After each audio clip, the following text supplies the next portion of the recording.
Today is Autism Awareness Day, and there are so many resources available here in Pittsburgh for families who need it. And whether it's starting the diagnosis process or finding an event with sensory-friendly options, Kidsburgh's got you covered. Melissa Rayworth is with us today to talk about it all. Thanks for being here, Melissa. It's nice to be here. Good to see you guys. Oh, we love having you. Now, let's start with the guide that Kidsburgh and UPMC put together, because you've been getting a ton of feedback from your readers. We have. We started last year. We put this guide out. We interviewed two UPMC and University of Pittsburgh experts, and just finding out, especially for families who are kind of at the start of this process, and they're maybe not even sure if it's appropriate to get their child evaluated, but they've been wondering, they might be seeing communication issues, and they want to know where to start. So it's really helpful. I think last year we got so much good feedback that we put out an updated version. Use it for this year, yeah. Okay, so let's talk about what's in this guide and what's getting all of the buzz. Well, I think, as I said, a lot of parents, when they start at the beginning of the process, they're not sure where to begin. And if they go to their pediatrician,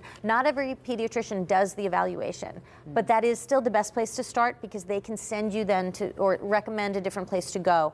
What we did find out is that there is a long waiting list. There are many kids whose families realize the evaluation is valuable, so there is a wait list. So it can be helpful if you get maybe information about a couple of different places to get your evaluation done, so that you can get on a few waiting lists. Yeah, that's a little thing called the internet, where parents are getting more and more information earlier and sooner, and perhaps recognizing some things in their kids at an early age. Yeah, because another detail that we mentioned in this guide is that you may have to really be an advocate for your child through their school district. I mean, every district is different. Some are, right there with you and can kind of guide parents through the process, but others, it may be important for the parents to advocate for themselves. So yeah, getting educated on your own.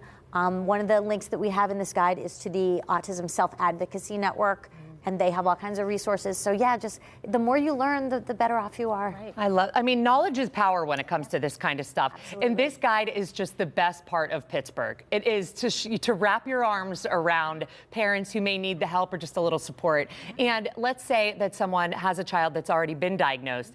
It is Autism Awareness Day today, but the things in your guide are featured year-round. Yeah, we have a separate guide to 24 different places around the city, and there are so many. It's theaters, it's museums, it's the sports venues. So many places have realized that either they want to have something that's permanently available for families that have a family member with sensory issues, or just sensory-friendly days or hours. So if you take a look through this guide, there's a lot of resources. It might be a quiet room, like at PNC Park. There's a quiet room, so a child can, the excitement of the game is wonderful, but they might want a little bit of a break and then they come back. Or other places have sensory bags that might have noise-canceling headphones or fidget toys or things like that. So it's always worth asking. If there's someplace you want to bring your family and you're wondering if maybe one of your family members would struggle there, get in touch with them and find out. They may already have accommodations available. Now let's talk about the P.A. Trolley Museum. I've been there before. It's amazing. It's like Pittsburgh in a time capsule. Talk about some of the sensory-friendly activities they have there. So they chose, with grant funding, they decided they wanted to become really sensory-friendly. They wanted to make sure that they trained their staff in a new way. They have sensory-friendly hours where when you arrive, you can put on a bracelet, a little rubber bracelet that's either red, yellow, or green, and that lets the staff know. If it's red, that kind of says, hey, I'm going to move at my own pace. I would rather you not come over and talk to me. Right.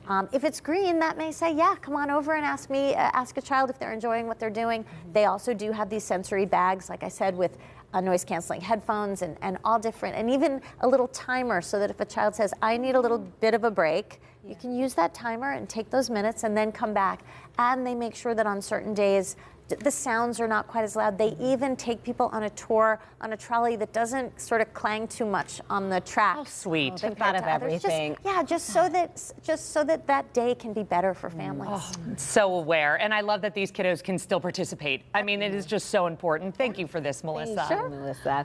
All right, for Kidsburgh, full list of sensory-friendly spots in Pittsburgh and their guide for families, check out our website, kdka.com/talkpittsburgh.